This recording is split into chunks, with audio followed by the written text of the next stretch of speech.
World of Warcraft Mists of Pandaria 5 years later. 6 years later, actually. Video's incorrect, but that's okay. Where is it? Part 2, Part 1. Here we go. Let's see what he says.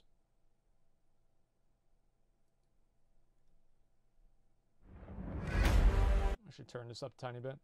Okay, we should be good.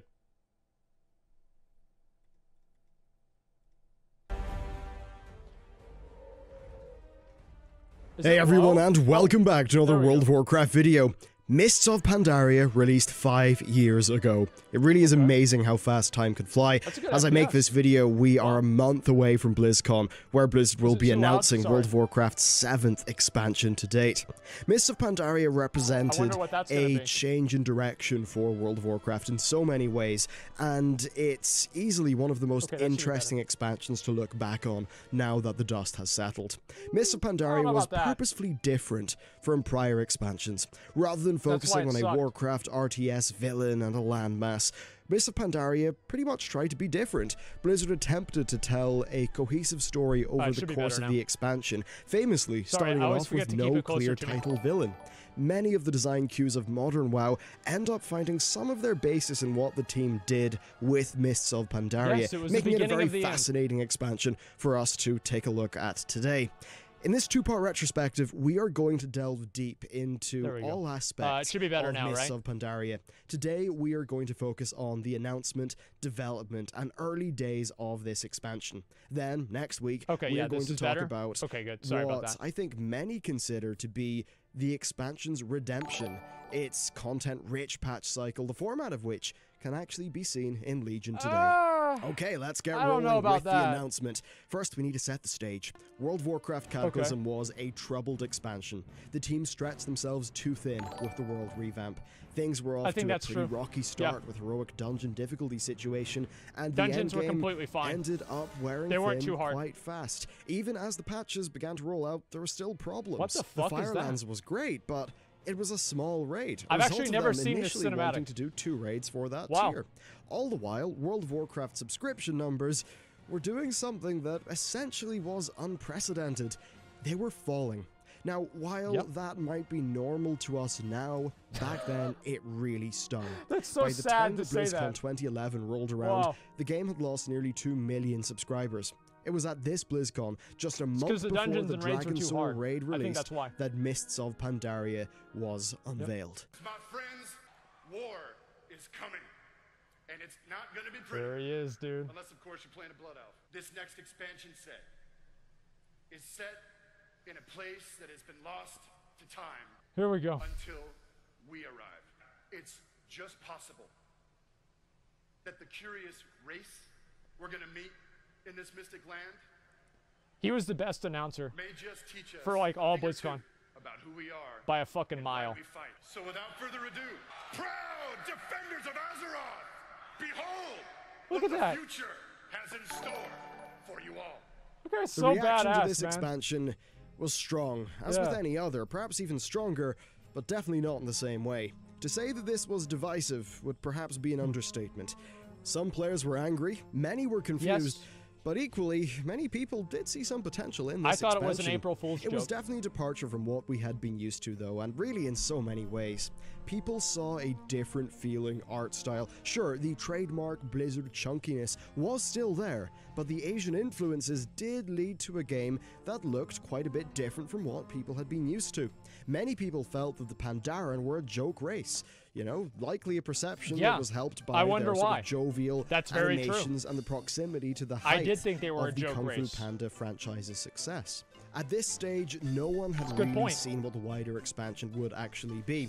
The best that you could do in forming opinion was, well, it was to just shoot from the hip. This goofy-ass bullshit. Things like the revamped talent system and the pet battles, along with the more jovial Pandaren, did lead to a lot of people thinking that this expansion was a concession to the casual boogeyman, and perhaps also an attempt to shamelessly recapture the Chinese market.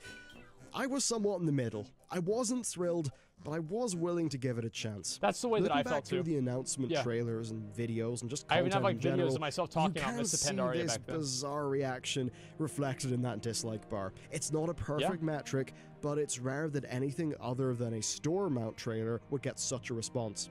Still, Oh, the things to come. There was a degree of hype coming out of the con. The Dragon Soul was just about to open, where we would finally get to face Deathwing. Finally get to do the same old zone that we had since the Wrath. World of Warcraft annual pass. Subscribing for a year would get you an in-game mount, a copy of Diablo 3, and access to the Mists of Pandaria beta test. So then Dragon Soul came out. That's why I signed my dad up for it. Yeah, it was a bit of a dud in comparison to Blizzard's past work, and really it then led into one of the game's more famous content droughts. I love that. That's a great word. Something worse for PR happened, though. I should use that more The often. subscribers took a nosedive. Even with the annual pass, which reportedly 10% of players purchased, you know, they did manage to keep subscribers around 10 million for a few months, but then Q2 2012 saw that plummet down to 9.1 million, which was shocking at the time. Around this time as well, the beta for Mists of Pandaria launched. A beta test that all annual pass holders would eventually get access to. This caused large problems for the development team. Simply put, there were too many people involved to run a good beta. Many didn't treat it as a beta as well. After all, they technically paid for access. Feedback ended up being of a lower quality than normal, and this overall resulted in a beta that didn't do a great job of, well, being a beta. Letting in so many people, like what at happens least now. a million, perhaps more it would seem, Holy shit. letting them see low-quality, buggy content that would not have had much polish, seemed to have damaged the public perception of the game. In short, it was quite a disaster. Blizzard also had another disaster at the time, Diablo 3. While it sold tremendously well, the famous Error 37, I keep trying to log in and I get error 37! disrupted the early days, and soon people realized that it had glaring game design issues. Plus, there was the whole real money auction house. While this was not World of Warcraft specific, it did contribute to a public fall from grace for Blizzard. They just weren't having a good time of it, and it seemed like this might have been hurting their bottom line. While we can't say how much this impacted Mists, we do know that the million or so annual pass holders definitely would have felt that pretty directly. But still, Blizzard weathered the storm, and September 2013 eventually rolled along. It was time for Mists of Pandaria to release to the public. While it was not perfect, the launch was definitely not a Warlords tier disaster. Some quests were heavily bottlenecked, but players were— I just want to tell a quick story. What are you opening the door for? A package came? For me? Okay. So anyway, Mists of Pandaria, the first day, the night before it came out, like the day right before Mists of Pandaria came out, I had a job interview. And I went to this job interview. It was for like a website hosting company. And they asked me a bunch of questions. I didn't know the answer to any of them. And I actually couldn't open the door to leave the interview room because I didn't see how it was opened. It was like a sliding door, and I kept sliding it from different directions and trying to pull it. And the guy had to get up and open the door for me so I could leave. And this is right after I told him that I didn't know anything about the entire— no, this is serious. And I remember thinking to myself, wow, there is no way that I am ever going to get called back from this job. And then I thought to myself, thank fucking God, because Mists of Pandaria is coming out tonight. And that's basically what it was, man. I remember that so fucking clearly. Were able to push through and get into the content. Something else happened as well. Subscriber numbers leapt up to 10 million. The road to the launch was not perfect for the team, but they had got there. Mists of Pandaria was available, and around 10 million players took them up on that offer. The world the players entered was visually stunning, especially with the Jade Forest, and while that Asian art style was quite the departure and certainly not to everyone's tastes, the quality of the art had leapt forward massively, with higher resolution textures and a minimum spec bump, allowing Blizzard to make massive headway with the crispness of the assets. I think Mists of Pandaria it did look a lot better. At times. Pandaria was a pretty varied continent, actually, with some really pretty colorful zones being contrasted by dark, oppressive ones. Some of those were far more divisive, though, leading to the continent itself perhaps being a mixed bag. I cannot really imagine many people missing Tulong Steppes or Krasarang Wilds. Still, some of the zones also, they didn't have great layouts. I'm especially thinking of the pretty much legendary mob densities of the Dread Wastes. That was actually really fun. One problem that it did face, though, is that while the art was often fantastic, being so heavily rooted in a already existing real-world style did sometimes mean that it didn't feel that unique. Why have to show the Okay, let's talk about leveling. Our initial journey through the world was an uneven one. Sorry, I hate pausing the videos, but I'm gonna do it. I judge each expansion. I judge each expansion based off of how long it takes me to masturbate after the expansion comes out, right? So Vanilla WoW, it was like a couple of weeks. Burning Crusade, at least a week. Wrath of the Lich King, a few days. Cataclysm, I did it after I hit 85. And then Mists of Pandaria, we got to Mists of Pandaria. And you know the boat ride that you take from Valley of the Four Winds over to Kunlai Summit? Well, underneath that boat ride, I told Trictagon and Sheep, right, the two guys I was leveling with at the time, that I had to be right back to go get a sandwich and use the bathroom. Well, there was no sandwich, and I didn't need to use the bathroom.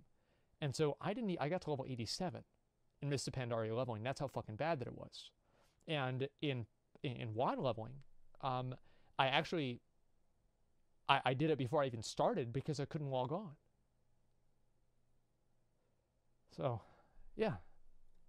The Jade Forest had really a strongly directed storyline that was heavily based off the faction conflict, and it was brilliant. It really got you hyped for cutting down the enemy, which really played into the story quite well too. And this fast pace unfortunately dissipated rather quickly, and it soon became apparent, yeah, there really was no main title villain to this expansion. There was a slight lack of narrative focus, and while the Shah was thematically strong, I think it could be argued that it was lacking a strong sort of villain character. This is to World really of Warcraft, not therapy. Scale. I don't want to beat my emotions. It was crammed with lots of very well-told, smaller stories, and at times that pace really did pick up, especially when you were questing and you found yourself alongside the Shadowpan later on. Wow. The production values had also, of course, continued to increase, and sure, they were not Warlords of Draenor tier, but it was absolutely a welcome step up. The new cinematics were better. And then, a departure from the Cataclysm model, we saw a slight step towards the less linear, more varied questing. Now, sure, the linear sections were employed from time to time where they were needed for the story, but broadly, things did actually feel kind of open and expansive for many of the zones.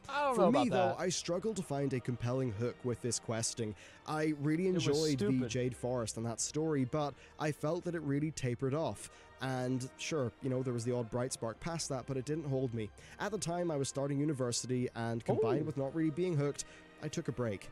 Narratively, though, it was a strange expansion. Oh, wow. On the one hand, you have dark, serious themes, but then on the other, you have the jovial, beer-chugging pandas.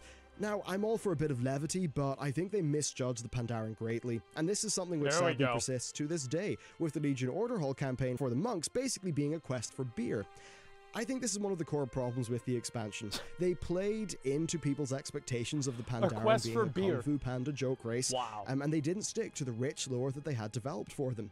On paper, there was a lot to love about the Pandaren and their narrative and their story, but I think Blizzard sort of failed to sell players on it. Really, when I look at the world... I just want to go ahead and pause again to mention the fact that Bellior talked about there's a lot to love, and then he cut to this scene right here.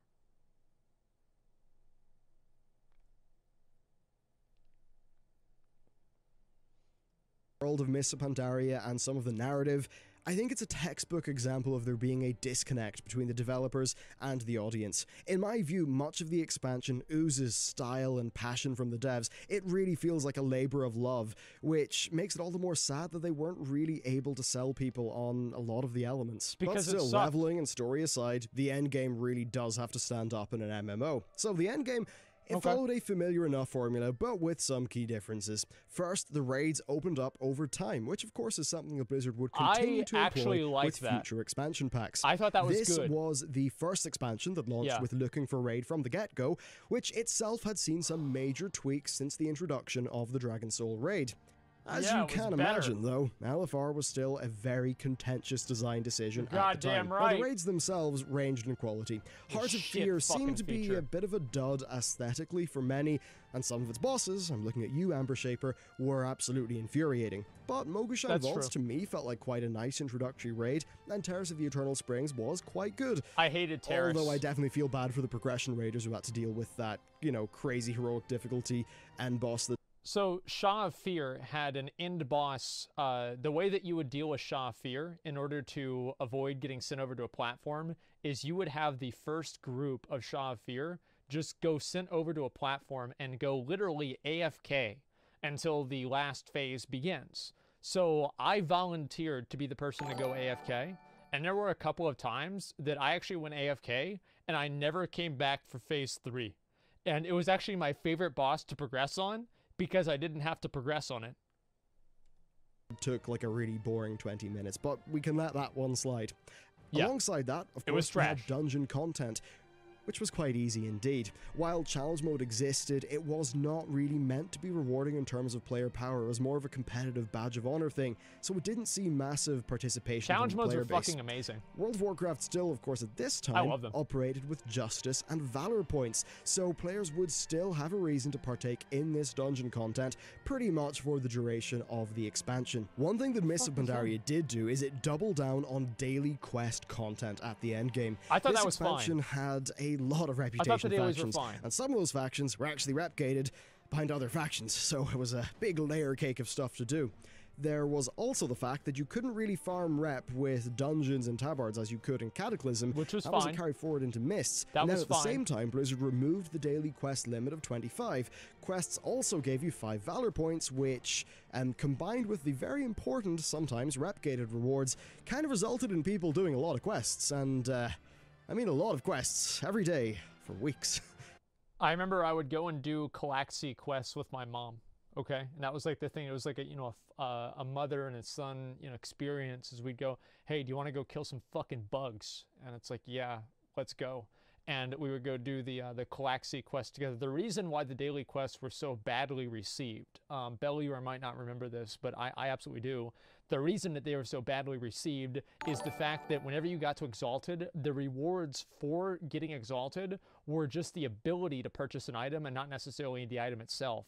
So if the rewards that you got from being Exalted with the Calaxy or whatever didn't have the Valor Point component requirement for purchasing them, everybody would have been completely okay with the daily quests. It was the fact that you had to spend all of this time just to unlock basically a vendor of something that you needed to do anyway. If you just got the items yourself, everybody would have been happy. Scenarios were really trite at the start, but there'll be more about that in part 2. As for the pet battles, yeah, just like vanilla and they were Burning surprisingly good quality, still limited appeal, Exactly. but I was actually quite surprised at the time at how they really made them be a fun little side system. So, how did all this stuff go down? Well, in short, it was quite mixed. Look at that face, the dude. perceived requirement to do daily quests was a very major topic at the time. While People I fucking did not hated it. mind it too much myself, I wasn't going completely mad with it. But the system really did result in a lot of players burning themselves out, and really burning themselves out hard. As I mentioned, the general style of the expansion was like Marmite. Some people loved it, some people hated it. As much as I did like quite a bit of it, I can't deny that I found it immediately, overall, a bit less engaging than, say, going off to space, dealing with a world-ending dragon, or, killing the king of the dead. There was also some other controversies. The new talent system and the various class changes, some of those didn't really go down, especially the new talent system. That was a very controversial one. Dick. So there were really a few reasons the player base was kind of upset with Blizzard. Now, I do still think that for a casual player, it was probably pretty great, especially if you liked the theme. But what really matters, though, is the numbers. Mists of Pandaria bled subscribers so hard that it was still shocking, even after Cataclysm got people used to the idea. While it only lost a few 100,000 in the first quarter, second quarter of this expansion, really it led to a fall of 1.3 million subscribers, the game's largest yet. No Holy doubt shit. partially because of annual passes ending. Wow. Suffice to say, things were not That's looking good in ridiculous. the early weeks and months Oh my of God. Mists of Pandaria. It was Blizzard's probably their most troubled overall period with the game, even though Cataclysm did have some issues. But in the final part of this short series, we are going to be covering the redemption of Mists of Pandaria. Even with all the problems that it faced, Blizzard would manage to fight their way through, release 2 of the game's best ever patches, and do what many in the early days thought was unthinkable. Stop, and then even reverse, the loss of subscribers, and really reinvigorate the hell out of the game. And then the 14-month drought happened. But hey, you can't win them all. That is it for this video. I cannot wait to catch up with you next week for part 2 once that's edited.